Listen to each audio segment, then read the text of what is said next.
Ketika ia kehilangan segalanya, tapi tidak kehilangan hatinya. Ketika ia dipaksa belajar satu hal paling berat, yaitu bertahan, tapi berubah menjadi pahit.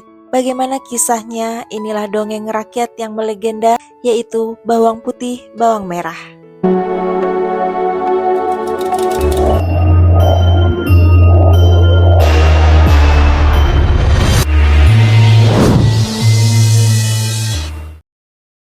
Halo, apa kabar? Kali ini aku akan mengisahkan cerita legenda dongeng yang sudah merakyat.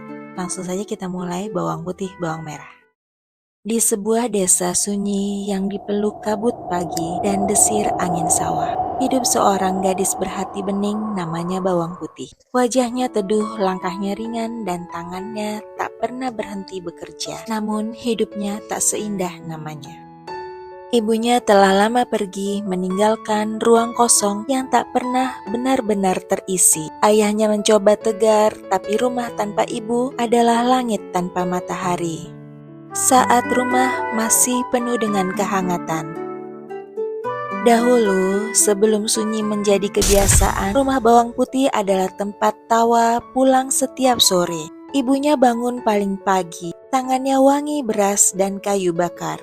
Ia menyisir rambut Bawang Putih dengan perlahan, sambil berbisik, "Nak, perempuan yang baik adalah hati yang lembut, bukan suaranya yang keras." Ayahnya pulang saat matahari condong ke barat. Langkahnya lelah, tapi matanya selalu mencari satu hal, yaitu anak kecil yang berlari menyambutnya di depan rumah. Bawang Putih tumbuh di antara dua kasih. Ia belajar menanam dari ayahnya dan belajar merawat dari ibunya. Ia tahu rasanya dipeluk tanpa syarat, didengarkan tanpa dihakimi. Itulah indahnya keluarga kecil ini. Malam-malam mereka pun sederhana, makan bersama, doa bersama. Tak banyak harta, namun rumah itu penuh dengan rasa cukup. Dan mungkin itulah sebabnya ketika hidup kemudian begitu keras padanya, hati Bawang Putih tidak ikut mengeras. Karena ia pernah dicintai dengan utuh. Dan cinta yang utuh tidak pernah benar-benar hilang. Ia tinggal di dalam, menjadi kekuatan yang tetap baik, meski dunia berubah menjadi kejam. Di sebuah kampung sunyi yang dipeluk sawah dan sungai, Bawang Putih memiliki wajah yang teduh, tutur katanya halus, namun tangannya tak pernah berhenti bekerja. Ibunya yang telah wafat meninggalkan luka yang tak pernah benar-benar sembuh dari dadanya. Ayahnya seorang pedagang sederhana, berusaha menjadi ayah sekaligus ibu. Namun hidup tidak mudah. Demi masa depan anaknya, ia menikah lagi dengan seorang janda yang memiliki seorang putri sebaya dengan Bawang Putih. Bawang Merah namanya. Awalnya rumah itu tampak kembali utuh, tetapi kehangatan itu pun palsu. Seperti bunga kertas, indah dari jauh namun rapuh saat disentuh. Suatu hari ibu tirinya datang. Saat di ujung jalan terlihat ayahnya datang bersama seorang wanita dan anak perempuan berpakaian cerah. Bawang Merah yang memandang sinis adalah putri dari ibu tirinya. Demi masa depan anaknya, sang ayah pun menikah lagi. Mereka datang bersama dengan senyum yang manis. Tapi manisnya ini ternyata menyimpan duri. Dikala hari-hari yang penuh derita. Sejak itu, Bawang Putih bukan lagi anak. Ia menjadi bayangan di rumahnya sendiri. Bangun sebelum matahari, tidur setelah semua terlelap, tanpa keluhan dan tanpa pembelaan. Ayah Bawang Putih jarang sekali ada di rumah karena harus berdagang jauh. Dan setiap kali ia pulang, ibu tirinya ini pandai sekali berpura-pura. "Ayah, Bawang Putih ini anaknya manja," kata ibu tirinya yang terucap dengan lembut dan manis. "Bawang Putih ini malas dan tidak mau membantu." Ayahnya yang lelah dan percaya begitu saja hanya bisa menghela nafas. Hati Bawang Putih pun perih, tetapi ia memilih diam. Ia tidak ingin ayahnya terbebani. Ibu tiri bawang putih ini berhati keras, senyumnya tipis, matanya selalu menghitung untung rugi. Ia memanjakan bawang merah, sementara bawang putih dijadikan pelayan di rumahnya sendiri. Setiap hari bawang putih bangun sebelum fajar, menimba air saat fajar, memasak di dapur dengan kayu bakar, mencuci pakaian di sungai, membersihkan rumah dan mengurus kebun. Sedangkan bawang merah hanya duduk bersisir di beranda dan memerintah dengan nada tinggi. Perpisahan yang mengubah segalanya. Suatu hari ayahnya harus melakukan perjalanan dagang yang lebih jauh dari biasanya. Ia memeluk bawang putih. Sebelum pergi, rasanya berbeda dari biasanya. Ayahnya berpamitan di depan rumah, bawang putih pun menahan tangis. Jaga dirimu baik-baik nak. Ucap ayahnya. Bawang putih pun mengangguk sambil menahan air mata. Entah mengapa hatinya terasa berat, itu pelukan terakhir dari sang ayah yang tak pernah kembali. Hari berganti minggu, minggu pun berganti bulan. Ayahnya tak pernah kembali. Kabar pun datang seperti petir di siang bolong. Ayahnya meninggal di perjalanan karena sakit. Bawang putih merasa sangat runtuh. Dunia ini seperti seakan-akan hancur. Kini ia benar-benar sendirian. Dan sejak itu, dunia bawang putih benar-benar sunyi. Sejak saat itu juga perlakuan ibunya dan bawang merah semakin kejam. Tidak ada lagi sandiwara. Selendang kesayangan yang hanyut. Suatu hari, ibu tiri menyuruh bawang putih mencuci pakaian di sungai. Salah satunya adalah selendang kesayangan ibu tiri. Saat bawang putih membilasnya dan arus sungai tiba-tiba deras, selendang itu pun terlepas dari tangannya dan hanyut. Sampai di rumah, wajah ibu tiri pun berubah gelap saat mendengar kabar itu. Amarah ibu tiri seperti hujan badai. Jangan pulang sebelum kamu menemukannya. Kalau selendang itu tak kembali, jangan pernah kamu berani pulang. Suaranya kasar, perlakuannya pun kasar, tak terbendung seperti badai yang berteriak di antara hujan deras.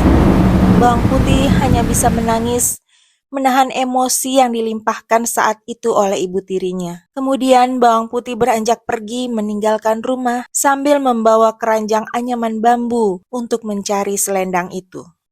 Bawang putih berjalan menyusuri sungai dengan hati yang gemetar. Senja pun turun perlahan, udara juga mulai dingin. Namun ia tetap harus terus berjalan, memanggil dengan suara pelan, berharap ada keajaiban. Pencarian selendang masih tetap dilakukan oleh bawang putih. Selendang yang terlepas dengan bersama arus yang deras. Harapan kecil itu pun ikut hanyut. Bawang putih berdiri terpaku. Ia tahu kehilangan ini bukanlah perkara sepele. Saat menyusuri sungai, ada beberapa ibu-ibu yang sedang mencuci pakaian. Di antara air sungai yang bening memantul cahaya sore, bawang putih pun mendekat, lalu berkata dengan pelan, "Ibu, apakah melihat selendang hanyut di sungai lewat sini?"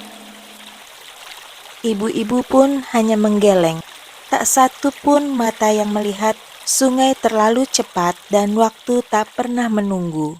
Tikungan sungai terlihat anak-anak sedang bermain, tertawa.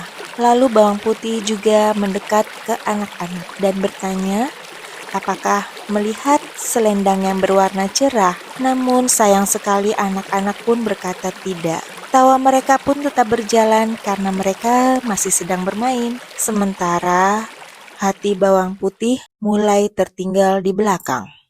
Bawang putih pun melanjutkan perjalanannya. Ia menuju ladang yang sepi. Di hamparan ladang, angin pun menggerakkan padi. Ia melangkah lebih jauh, meninggalkan desa, meninggalkan suara manusia. Tidak ada yang melihat dan tidak ada yang menolong. Bawang putih tiba di pepohonan tua dan batu sungai. Dia hanya duduk di batu besar sambil menunduk. Untuk pertama kalinya langkahnya berhenti. Bukan karena lelah, melainkan karena ia tahu ia tidak ada lagi tempat untuk pulang tanpa membawa apa yang diminta. Senja pun turun, langit mulai terlihat jingga, bayangan bawang putih pun memanjang di tanah. Saat senja datang tanpa bertanya dan ia pun masih sendirian. Terlihat asap tipis dari kejauhan. Asap tipis itu mengepul di balik pepohonan. Di ujung keputusannya selalu ada tanda tanya kecil yang hanya terlihat oleh mereka yang tidak menyerah. Di balik pepohonan dan asap yang tipis ternyata ada gubuk tua, sunyi, dengan pintu kayu yang terbuka perlahan. Dan di sanalah takdir bawang putih perlahan berubah arah. Pertemuan dengan rondo dadapan. Di tepi sungai yang sunyi, berdiri sebuah gubuk tua beratap daun dadap. Seorang nenek renta keluar, wajahnya keriput, tapi matanya hangat.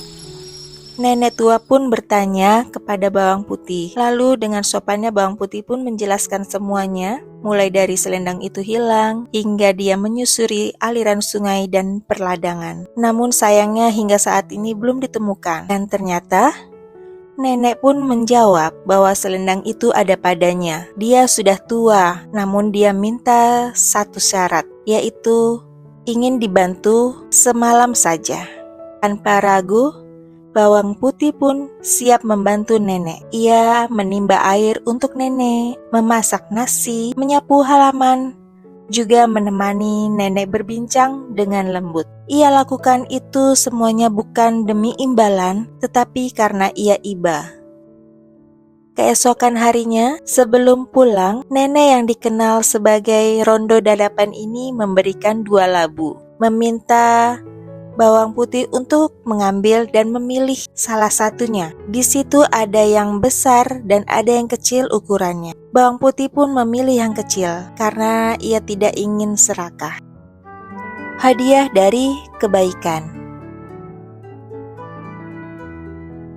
Sesampainya bawang putih di rumah, ibu tirinya pun melihat bawang putih membawa sebuah labu. Ia mengambilnya lalu membuka labu itu dengan kasar.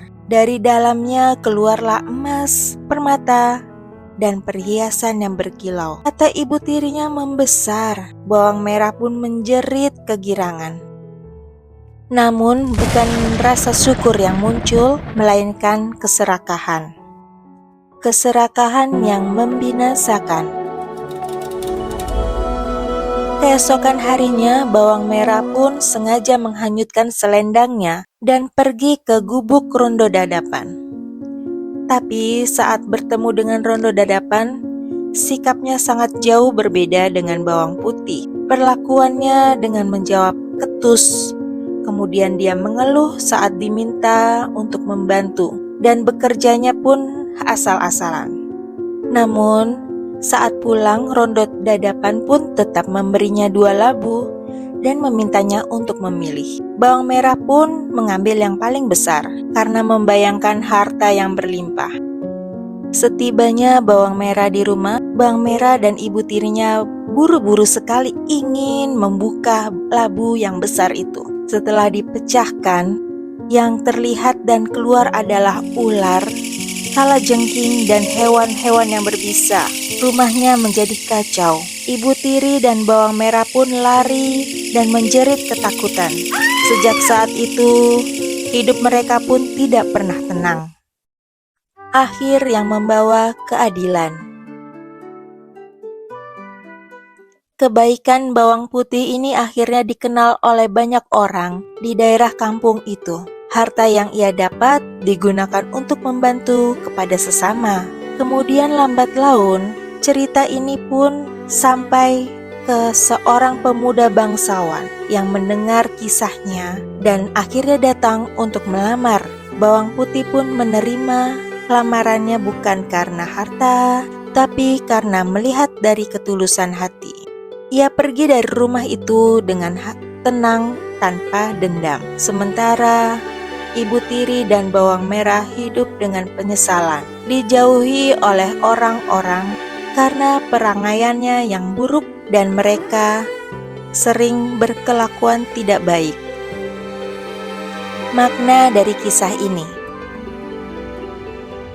Kisah rakyat yang melegenda ini, Bawang Putih dan Bawang Merah, bukan hanya sekedar dongeng anak-anak. Ia adalah cermin dari kehidupan, bahwa kebaikan mungkin berjalan lambat, tapi ia selalu sampai pada tujuannya. Keserakahan mungkin tampak cepat, tapi ia menggali lubangnya sendiri. Dan seperti sungai yang terus mengalir, waktu akan selalu membawa keadilan bagi hati yang sabar. Itu tadi kisah dari Bawang Putih Bawang Merah, sebuah dongeng legenda rakyat yang sudah sangat dikenal. Kita akan ketemu lagi di series dongeng lainnya. Sampai ketemu lagi. Bye-bye.